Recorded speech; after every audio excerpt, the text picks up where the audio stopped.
네, 한 주 동안 평안하셨나요? 우리 계속해서 말씀으로 교회의 스피릿 관련한 말씀을 계속 나누고 있습니다. 지금까지 나누고 있는 부분 중에서 아홉 번째를 하고 있는데요. 아홉 번째까지 어떤 내용들이었는지 부제목으로 나눠보면, 첫째로 교회의 주인은 말씀이신 주 예수 그리스도다. 둘째로 교회의 신자는 말씀으로 태어난 존재다. 셋째로 말씀으로 태어난 신자는 말씀을 통해 교회적 존재로서 성경적 성도로 자라간다. 넷째로 성경적 성도는 하나님 나라 공동체로서 말씀, 교제, 성례, 기도에 힘쓰는 성경적 교회로 산다. 다섯째로 성경적 교회는 또 성경적 목회자와 교회를 돕는 사역을 한다. 여섯째로 성경적 교회는 교회 연합 사역을 한다. 제자 사역을 한다. 말씀 사역을 한다. 예배 사역을 한다. 이렇게 아홉 번째 나누고 있습니다. 성경적 교회는 예배 사역을 한다. 그래서 예배자로서의 부르심에 대해서 우리가 생각해 봤고요. 또 예배자로 부르신 우리에게는 사명들이 있었습니다. 예배 사명, 양육 사명, 선교 사명이었습니다. 예배 사명 가운데선 삶의 예배와 또 공예배, 또 예배의 유의점 이런 것들 살펴보았고요. 또 양육 사명 가운데서는 양육의 필요성, 말씀 양육, 경건 연단, 경건을 돕는 힘, 또 양육의 이유, 양육의 목적, 그리고 양육의 꽃에 대해서 이야기 나누었죠. 그리고 선교 사명 가운데서 선교의 필요성, 또 선교의 목적 이렇게 살펴보았습니다. 선교의 목적은요, 지난주 해서 2주간 죄인 구원 또 한 세사랑 한 몸 교회로 세워진 이야기를 나누었었고, 또 회복된 하나님 나라라고 하는 그런 목적이 있었고, 죄인들을 회복된 하나님 나라, 한 세사랑 한 몸 교회의 예배로 초대하기 위해서 하는 목적이 있다. 그런 부분들 나누었습니다. 오늘 나눌 부분은 선교의 원리입니다. 예배자는 예배 사명, 양육 사명에서 선교 사명으로 나아가야 합니다. 이를 위해 우리는 선교의 필요성과 선교의 목적 같은 부분들을 나누었죠.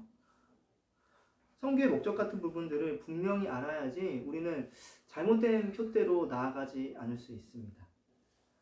이제 선교의 목적을 알았다면 그 다음으로 고민해 볼 것은, 그럼 어떤 원리에 따라 선교를 해야 될까라고 하는 부분입니다. 이를 위해서 한 2주간 오늘 다음 주 해가지고 요한복음 3장 말씀과 사도행전 2장 말씀으로 선교의 원리들에 대해서 생각해 보려고 합니다. 첫 번째 나눠볼 선교의 원리는 선교의 주제입니다. 어떤 분에 의해 우리의 선교가 시작되었고, 그리고 그 어떤 분이 누구신지를 알면은 우리가 그분의 뜻을 따라서 그 명령대로 선교를 하기가 너무나 좋죠. 그래서 그 첫 번째로 해서 선교의 주체에 대해서 누구에 의해서 시작되고 있는가 살펴보겠습니다. 먼저 요한복음 3장 이야기를 한번 생각해 보려고 하는데요. 요한복음 3장에서 그 하나님 나라 영생에 대해 궁금해하고 있는 니고데모라고 하는 유명한 랍비, 그때 당시 유대인들의 지도자가 예수님과 대화 나눈 이야기가 이렇게 기록되어 있습니다. 그는 예수님의 하나님 나라 사역에 큰 감명을 받았던 것 같습니다. 당시 예수님은 종교 지도자들에게 좋지 않게 받아들여지고 있었지만은 그는 그럼에도 직접 그 밤에 예수님을 찾아 나섰어요. 또 예수님을 하나님께로부터 온 선생이라고 호칭하기도 합니다. 요한복음 3장 가운데에서. 또 하나님이 함께 하시지 아니하면 당신이 행하시는 이 표적을 아무도 할 수 없으니이다 라고 하는 그런 말도 합니다. 예수님은 자신을 찾아온 니고데모에게 사람이 거듭나지 못하면 하나님 나라를 볼 수 없다고, 그가 관심 가졌던 바로 그 하나님 나라와 영생, 하나님 나라 영생은 성경에서 거의 동의어와 같은 말입니다. 이렇게 질문을 하죠. 즉 다시 태어나야지만 하나님 나라 영생에 들어갈 수 있다는 말을 예수님은 지금 니고데모에게 하고 있는 거예요. 예수님이 이 말씀을 하신 데에는 이유가 있었습니다. 사람은 아담의 원죄로 말미암아 죄 가운데 태어났습니다. 그래서 이평생 하나님 앞에서는 죄인이죠. 사람은 하나님 앞에 멸망받아 마땅한 존재입니다. 그러므로 예수님은 사람이 죄인인 상태로는 하나님 나라에 들어갈 수 없으니 거듭나야 된다 라는 말씀을 하신 것이죠. 다시 태어나 죄의 문제를 해결하고 의로워져야지만 하나님 나라에 들어갈 수 있다고 말씀하신 겁니다. 예수님의 말씀에 니고데모는 사람이 죄 없는 자로 태어나는 것은 불가능하다고 생각했습니다. 그래서 사람이 엄마 뱃속에 다시 들어가지 않는 이상 어떻게 다시 태어날 수 있겠느냐라고 말하죠. 이에 예수님은 거듭남이란 성령으로 다시 태어나는 것임을 다시 말씀하십니다. 니고데모는 죄인들이 성령으로 거듭나서 하나님 나라 영생으로 들어가게 되리라는 예수님의 말씀을 믿지 못합니다. 그러나 예수님은 모세가 광야에서 뱀을 든 것 같이 인자도 들릴 텐데 그 인자를 믿는 자마다 영생을 얻을 것이라 말씀합니다. 이 말이 무슨 말인가? 즉 예수님은 죄인들이 성령으로 거듭날 것을 믿지 못하는 니고데모에게 인자를 믿는 자, 예수님을 믿는 자는 성령을 받고 영생을 얻게 될 것이다. 이렇게 말씀하고 계신 거예요. 사람의 힘으로는 성령으로 거듭나는 것이 안 되지만 우리 죄를 대신하여 십자가에 달리신 예수님을 믿으면 된다. 이 말씀이신 거죠. 지금까지 이야기한 요한복음 3장 1절부터 15절 말씀입니다. 이를 선교적 관점에서 정리하면 예수님은 니고데모에게 그가 기대했던 하나님 나라에 들어가게 하시기 위해 자신이 왔다고 말하는 것이죠. 예수님은 죄인들을 믿음으로 성령으로 거듭나게 하시려고 이 땅에 선교하러 오셨다는 것입니다. 그리고 다음 오늘 본문이죠. 요한복음 3장 16에서 17절. 이 16에서 17절은 이 선교를 시행한 주체자가를 이렇게 이야기합니다. 하나님 세상을 이처럼 사랑하사 독생자를 주셨으니 이는 그를 믿는 자마다 멸망하지 않고 영생을 얻게 하려 하심이라.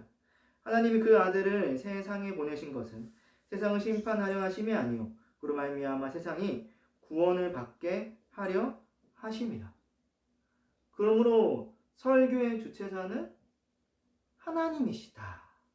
이렇게 말할 수 있습니다. 세상을 사랑하셨던 하나님은 죄로 말미암아 멸망한 세상을 그대로 두실 수 없었습니다. 구원하기 원하셨어요. 그래서 그 아들 독생자 예수를 이 땅에 보내셔서 선교하도록 하신 겁니다. 하나님은 그를 믿는 자마다 멸망하지 않게 하겠다고 약속하셨습니다. 하나님은 공의의 하나님으로서 죄악 세상을 심판하시는 분이시죠. 그러나 한편 그의 아들을 성육신 하시기까지 정말 이 세상을 구원하여 구원 가운데 있게 하시고자 했던 마음이 있으셨습니다. 그런데 성부 하나님만 선교의 주체자이실까? 그건 아닙니다. 하나님은 삼위일체이시기에 성부, 성자, 성령 하나님도 매 한 가지시겠죠. 그분들도 선교의 주체가 되십니다. 사도행전 2장 33절 말씀입니다. 사도행전 2장 33절 말씀. 하나님이 오른손으로 예수를 높이시매 그가 약속하신 성령을 아버지께 받아서 너희가 보고 듣는 이것을 부어주셨느니라. 베드로는 오순절 성경 강림 때 하나님이 예수님을 그의 오른손으로 높여 하나님 나라 왕으로 선포하신 이야기를 합니다. 십자가에서 죽으시고 부활하신 예수님이 이제 승천하셔서 하나님 나라의 왕, 주 예수 그리스도가 되신 거예요. 그런데 베드로는 여기에 한 가지를 덧붙입니다. 하나님 나라의 왕 예수님이 약속하신 성령을 아버지 하나님께 받아서 신자들, 교회들에게 부어주셨다라는 겁니다. 즉 하나님은 예수님을 보내셨는데 모든 것을 성취하신 예수님은 이제 성령님을 성교로 보내셨다는 거예요. 마치 하나님이 예수님을 보내셨듯이 예수님도 성령님을 우리에게 탁 보내주신 거예요. 정말 베드로의 말처럼 그 성령님은 그때 오순절날 초대교회 신자들에게 임하셨습니다. 그리고 성령님 덕분에 그들은 가감없이 담대하게 하나님의 복음, 사도행전 2장에서는 하나님의 큰 일이라고 말을 하죠. 그런 것들을 선포했습니다. 그러면 예수님도 성교의 주체가 되시는 게 분명하죠. 성경은 성령님도 선교의 주체가 되신다는 이야기를 우리에게 보여줍니다. 사도행전 13장 1에서 13절 말씀입니다. 사도행전 13장 1에서 3절 안디옥 교회 이야기인데요.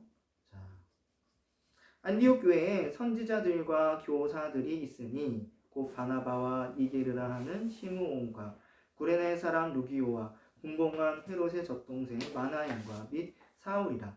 주를 섬겨 금식할 때 성령이 이르시되 내가 불러 시키는 일을 위하여 바나바와 사울을 따로 세우라 하시니 이에 금식하며 기도하고 두 사람에게 안수하여 보내니라.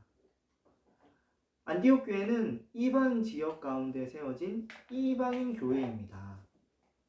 그곳에는 여러 명의 선지자들, 교사들이 있었어요. 바나바와 사울, 곧 바울도 그곳에 있었죠. 그런데 주를 섬겨 금식하던 어느 날 성령께서 인격적으로 이 안디옥 교회를 부르시고 그 가운데 그의 택한 자를 세우셨습니다. 선교하시려고요. 안디옥 교회에는 여러 명이 있지만은 그 가운데 선택하신 거예요. 그래서 교회는 금식하며 기도하고 결국 두 사람을 안수하여 그 유명한 1차 전도 여행을 보냅니다. 바나바와 사울, 곧 바울이죠. 교회가 이렇게 한 것은 교회의 선교 주체가 성령님이셨기 때문입니다. 성령님께서는 주도적으로 역사하셨고 명하셔서 하나님 나라 선교를 하셨어요. 성령님의 주도성은 2차 전도 여행에서도 여전히 발휘가 됩니다. 사도행전 16장 6에서 9절 말씀을 한번 보겠습니다. 이때 상황은 어떤 상황이냐면은 바울이 그 소아시아에서 전도하다가 이제 유럽으로 넘어가기 직전 상황입니다. 성령이 아시아에서 말씀을 전하지 못하게 하시거늘 그들이 부르기아와 갈라디아 땅으로 다녀가 무시아 앞에 이르러 비두니아로 가고 에스대 예수의 영이 허락하지 아니하시는지라 무시아를 지나 드로아로 내려갔는데 밤에 환상이 바울에게 보이니 마게도냐 사람 하나가 서서 그에게 청하여 이르되 마게도냐로 건너와서 우리를 도우라 하거늘. 어떻습니까? 오늘 본문 말씀은 처음부터 성령께서 그 2차 전도 여행 가운데 있는 이 바울을 이렇게 이끄시는 걸 볼 수 있습니다. 거기서 못 전하게 하시는 거예요. 바울은 그래도 한번 아시아에서 소아시아에서 어떻게 좀 해보려고 했는데 결국 환상 중에서 이렇게 부르는 그 사람을 보고 유럽으로 건너가게 되죠. 그것이 성령님의 뜻인 것을 그가 확실하게 알기 때문입니다. 선교의 주도권은 그러면 누구에게 있는 겁니까? 네, 성령님에게 있으셨던 거예요. 결국 성교의 주체는 삼위일체 하나님이시다. 이렇게 말할 수 있습니다. 예수님이 십자가에 죽기 전날 밤 일입니다. 그때 예수님은 최후 만찬, 식사 자리를 말합니다.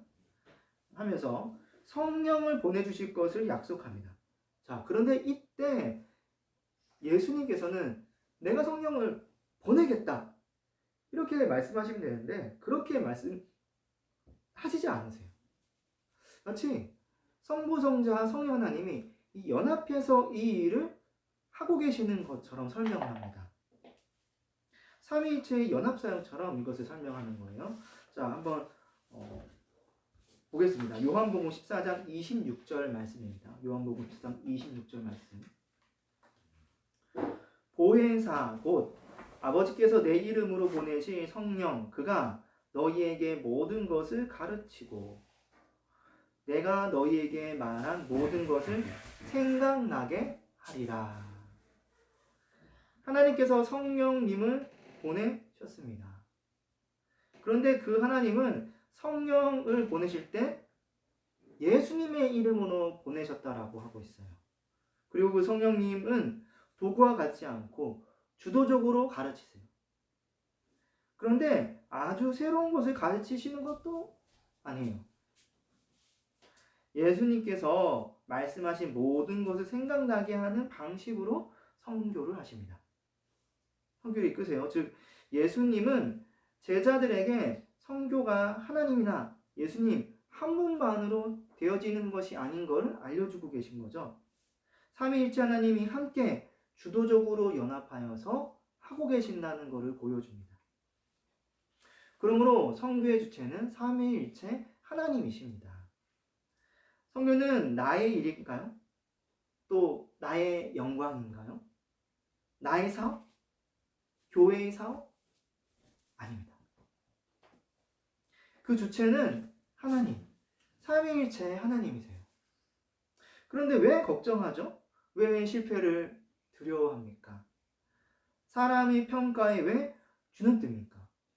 우리가 살펴보았던 것과 같이 사도행전에서도 하나님께서 주도적으로 이끌고 가 계시잖아요. 그 선교를 준비하심도 하나님이시고 그 선교를 위해서 성취하신 분도 예수님이시고 그 선교를 주도적으로 이끄시는 분도 성령님이시잖아요. 하나님이 선교의 주체가 되시기 때문에 우리는 걱정할 게 없습니다. 우리의 선교의 시작과 과정, 결과 그 모든 것이 되시는 하나님이시기 때문입니다. 하나님이 책임지십니다. 선교 가운데 우리는 자랑할 것도 스스로 영광스럽게 생각할 것도 사실 없습니다. 모든 것이 하나님의 것이기 때문입니다. 우리는 그 일에 참여함으로 누리는 기쁨과 즐거움을 함께하면 됩니다. 하나님이 주체이시니 우리는 아무것도 할 필요가 없다. 이런 이야기는 아닙니다. 우리는 선교를 맡은 자로서의 본분을 다하면 되는 것이죠. 마치 바울이 3차 전도 여행, 또 감옥 갇히고 또 4차 전도 여행, 그렇게 계속 그의 마지막 순간까지도 하나님의 복음을 위해서 그 하나님을 예배하는 영광, 그 영광의 자리로 초대하기 위해서 선교하고 또 선교했던 것처럼 우리도 그 본분을 다하면 되는 것입니다. 주어진 환경, 상황에서 최선을 다하면 됩니다. 마치 선교가 내 것인 양 정욕에 휘둘려서 그르치면 안 됩니다. 우리는 너무나 근무 환경과 인품들이 좋은 하나님 나라의 사원들로 일하고 있는 것과 마찬가지입니다. 회사의 사장님이 되신 그 하나님은 굉장히 인자하신 분이세요. 사원들을 윽박 지르거나 또 성과를 제대로 내지 못했다고 자르시고 어둠 속에 가두시고 하는 그런 분이 아니세요. 사원들은 자신들을 고용한 인자한 고용주를 위해 열심히 일하면 됩니다.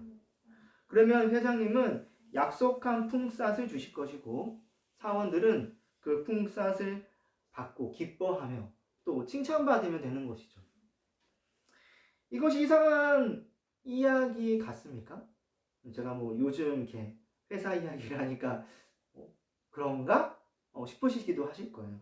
근데 이거 그런 이야기가 아니고요. 자, 마태복음 20장 이야기를 하는 거예요. 마태복음 20장에서 예수님은 천국 비유를 이렇게 말씀하십니다. 마태복음 20장 1에서 3절 말씀입니다. 천국은 마치 품꾼을 얻어 포도원을 들여보내려고 이른 아침에 나간 집 주인과 같으니 그가 하루 한 데나리온씩 품꾼들과 약속하여 포도원에 들여보내고 또 제3시에 나가보니 장터에 놀고 서 있는 사람들이 또 있는지라. 맞습니다. 마태복음 20장에 있는 이 포도원 비유 어떻습니까? 포도원의 주인이 바라는 것은 뭐 다른 것이 아닙니다. 언제 고용이 됐든지 그 시간 안에서 열심히 일을 하면 되는 거예요. 뭐 새벽부터 했든 점심부터 했든 오후 아니면 오후 늦게 했든 그게 상관이 없어요. 주인은 품꾼들을 불렀고요. 품꾼들은 그가 시작한 그 시간 안에서 열심히 하면 주인은 약속을 했어요. 한 데나리온을 주겠다고요. 곧 구원과 영생, 하나님 나라라고 말할 수 있습니다. 품꾼들은 이에 감사하기만 하면 됩니다. 욕심부려서 뭐 뭔가를 더 바라거나 뭐 따지거나 그러면 안 됩니다. 이 포도원 주인이 하나님이시라는 사실을 기억하시기 바랍니다. 하나님은 약속하신 대로 지킵니다. 그 일꾼들이 정욕을 부려서 주인을 좌지우지하려고 하고 또 자신의 정욕을 더 이렇게 나타내려고 하면은 안 되는 것이죠. 우리의 성교가 바로 그런 것입니다. 마태복음 20장에 있는 그 포도원 비유 속 주인과 품꾼들과 마찬가지입니다. 한 데나리온을 약속하신 포도원 주인을 생각하면서 열심히 일하는 일꾼, 바로 우리입니다. 다음으로 요한복음 3장 16절에서는 또 다른 성교의 원리, 성교의 원인에 대해서도 잘 이야기를 합니다. 자, 그 다음 부분 요한복음 3장 16절 제가 읽어보겠습니다. 하나님이 세상을 이처럼 사랑하사 독생자를 주셨으니 이는 그를 믿는 자마다 멸망하지 않고 영생을 얻게 하려 하심이라. 성경은 성교의 주체가 되시는 하나님께서 성교를 위해 독생자 예수 그리스도를 보내셨다고 말을 합니다. 그런데 그렇게 예수님을 보내신 이유가 뭔지 잘 나와 있죠? 그것은 하나님이 세상을 이처럼 사랑하셔서 보내셨다는 거예요. 반대로 말하면 하나님이 사랑이 없으셨다면 안 보내신다는 겁니다. 그러나 하나님께서는 사랑이 있으셨고 세상을 멸망하도록 두실 수 없었던 거예요. 그래서 예수님을 보내서 멸망하지 않고 영생 얻기를 주신 것이죠. 하나님은 정말 살아계시기 때문에 성교하신 거예요. 요한복음 3장 16절에서 말하는 하나님의 세상 사랑은 세상이 아주 아름다워서 사랑받을만 해서 한 그러한 사랑이다? 아닙니다. 어떻게 세상이 멸망하긴 좀 아까워서 또 하나님에게 좀 득이나 유익이 있어서 하나님 세상이 필요해서 그런 것도 아니에요. 하나님이 세상을 사랑하여 성교하신 것은 하나님 존재 자체가 사랑이시기 때문에 그런 것이었습니다. 우리 모두 아는 바대로 하나님은 삼위일체 하나님이십니다.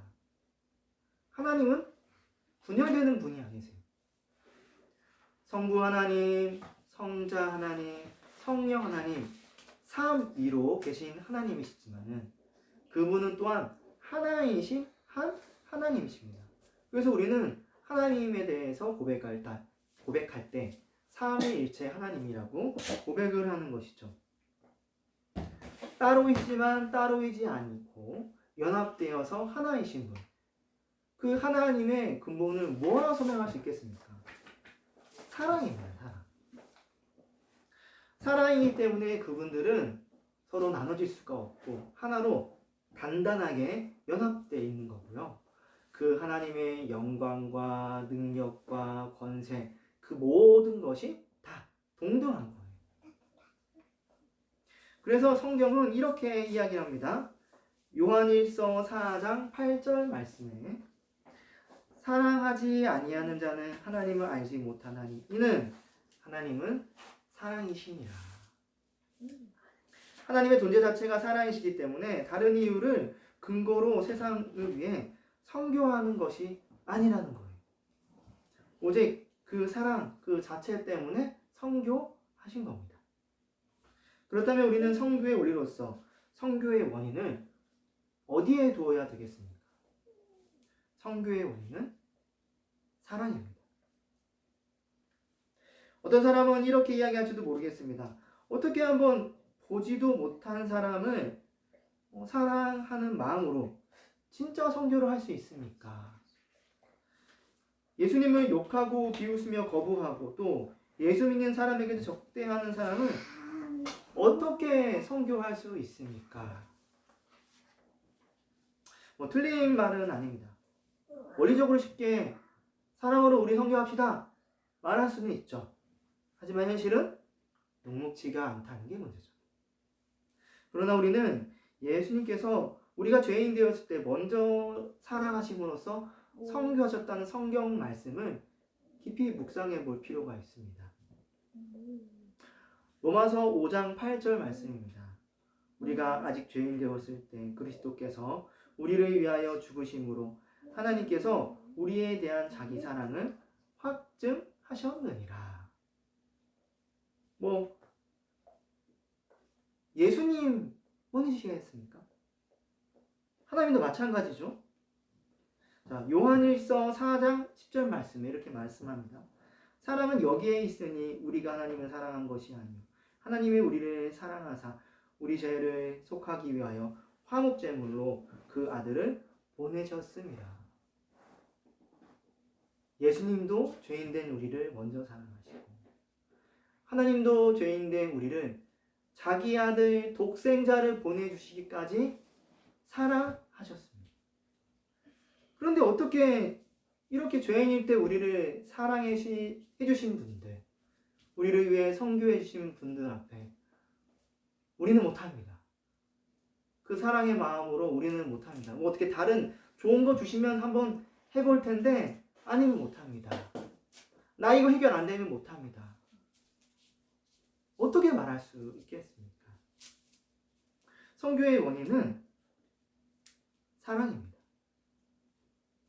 어떤 사람은 사랑의 원리로 선교하는 것이 어려워 이렇게 기도할지도 모르겠습니다.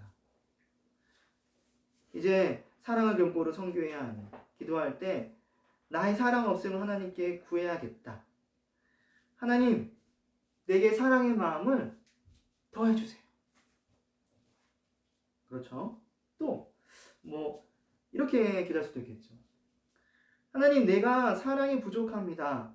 내가 사랑으로 충만하여 선교할 수 있도록 도우소서. 이러한 기도도 분명 할 수 있습니다. 이런 기도가 잘못되거나 나쁜 건 아니에요. 하물며 신약 성경에서는 자신의 믿음 없음을 예수님에게 고백하면서 자신의 믿음 없음을 도와달라는 그런 아버지의 기도도 그런 외침도 있지 않았습니까?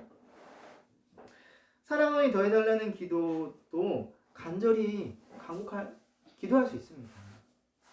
그런데 이때 꼭 생각해야 할 것이 있습니다. 그것은 우리에겐 이미 사랑이 있다. 요한일서 4장 7에서 8절 말씀입니다. 사랑하는 자들아 우리가 서로 사랑하자. 사랑은 하나님께 속한 것이니 사랑하는 자마다 하나님으로부터 나서 하나님을 알고 사랑하지 아니하는 자는 하나님을 알지 못하나니 이는 하나님은 사랑이심이라. 요한일서에서 사도 요한은 신자들에게 우리가 사랑이 없다면 하나님께 사랑을 구하자. 그러면 하나님께서 사랑을 주실 것이다. 이렇게 이야기하지 않았습니다. 그는 사랑은 하나님에게 속한 것이기에 하나님에게 속한 자들도 당연히 사랑이 있다고 생각했어요. 그래서 신자들에게 사랑하는 자들아 우리가 서로 사랑하자라고 먼저 권면했던 거죠. 사랑하는 자마다 하나님을 알고 사랑하지 아니하는 자는 하나님을 모른다. 곧 그만큼 사랑은 신자들에게 필수 조건이라는 거예요. 사도 요한이 이렇게 생각한 것은 신자는 이미 하나님의 사랑, 예수 그리스도의 사랑을 받아 태어났기 때문입니다.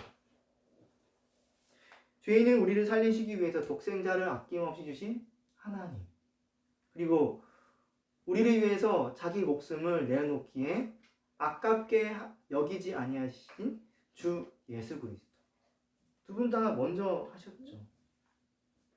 그런데 어떻게 우리가 그 사랑을 원리 삼아 성교하지 않을 수 있겠습니까? 그러므로 죄인들을 향한 사랑이 내게 없다, 사랑이 부족하다 라는 생각을 낼 때 성경을 읽읍시다. 또 목사님과 또 선배들, 우리 신앙의 선배들이 하였던 그런 이야기들, 십자가 사랑 이야기들, 이런 것들을 깊이 묵상합시다. 기도할 때 십자가 사랑을 묵상합시다. 그러면은 우리에게 이미 있는 사랑, 그 사랑의 씨앗이 그 하나님의 말씀을 묵상함으로써 더 커지고 더 풍성하고 더 풍성하여서 정말 세상이 감당하지 못할 그 예배자, 그 선교자로서의 일을 감당할 수 있을 겁니다. 이런 마음으로 기도할 때도 그렇게 기도해야 할 것입니다. 우리는 누가복음이 하는 이 경고를 한번 생각해 볼 필요가 있습니다. 누가복음 6장 32절 말씀입니다. 누가복음 6장 32절 말씀. 너희가 만일 너희를 사랑하는 자들만 사랑하면 칭찬받을 것이 무엇이냐? 죄인들도 사랑하는 자는 사랑하느니라. 사랑할 만한 자를 사랑하는 건 당연한 거죠. 이거는 일반 모든 사람들이 다 하는 사랑 아닙니다. 뭐 시대가 악해져서 그렇게 이제 사랑할 만한 사랑하는 것조차도 칭찬하고 박수치고 하는 그런 분위기는 있습니다. 그런데 우리 신자들은 아닌 거예요. 십자가 사랑으로 태어난 우리가 그러한 사랑만 추구한다? 그건 아닌 거예요.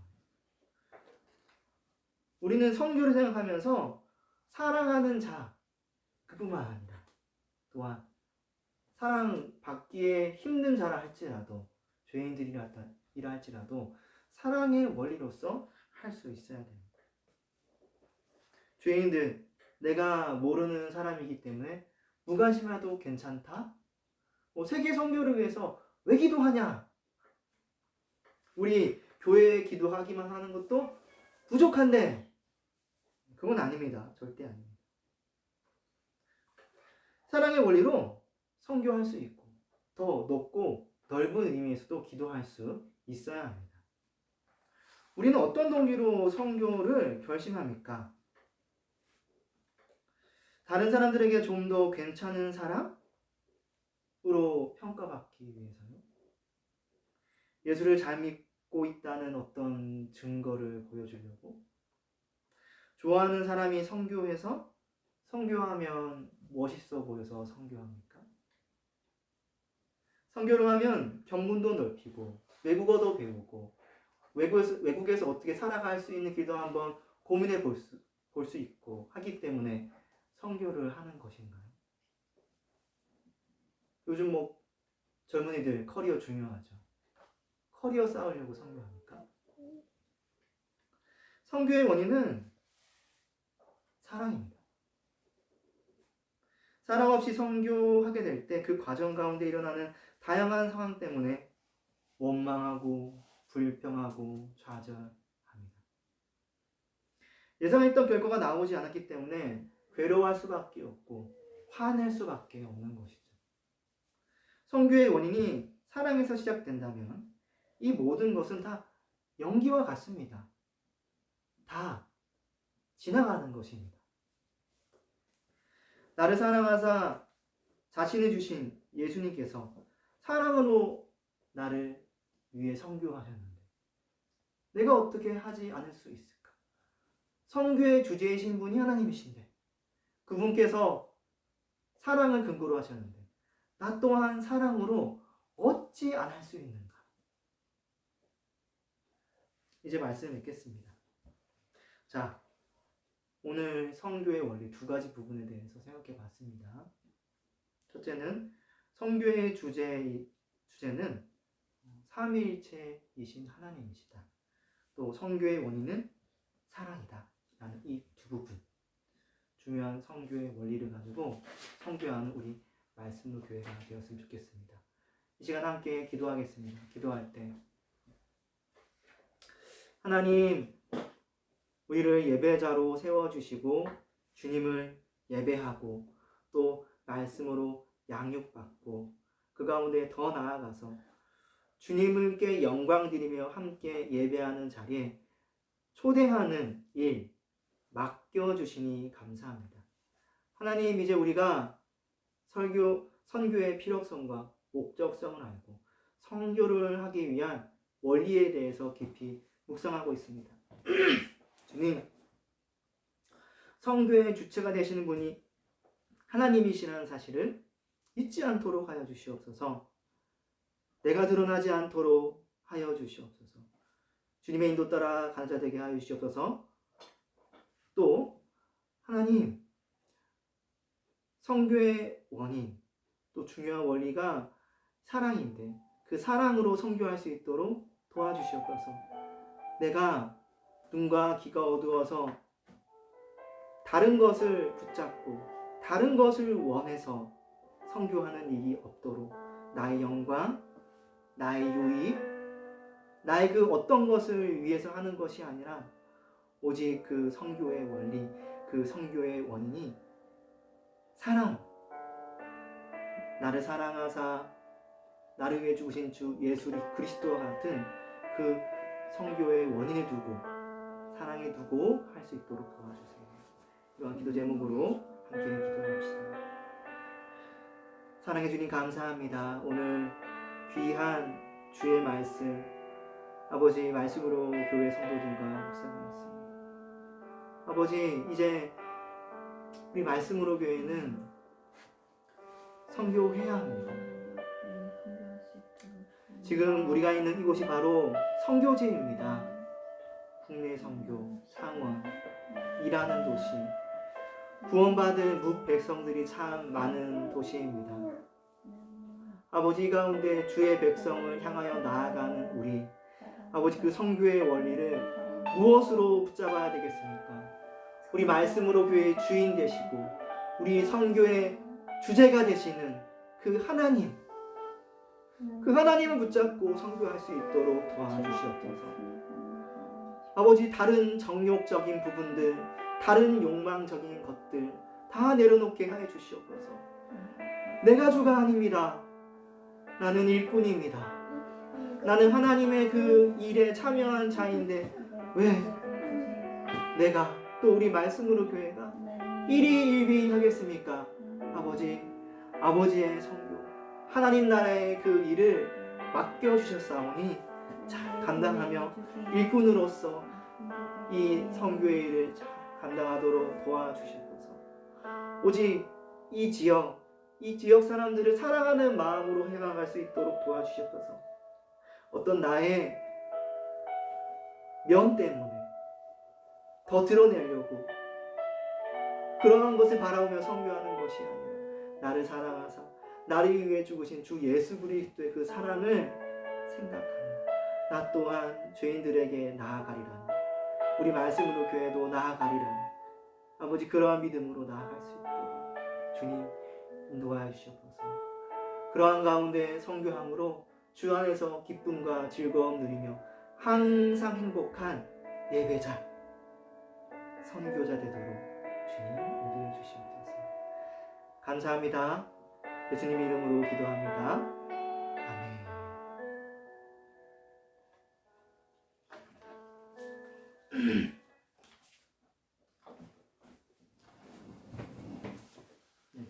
이 시간 찬양으로 함께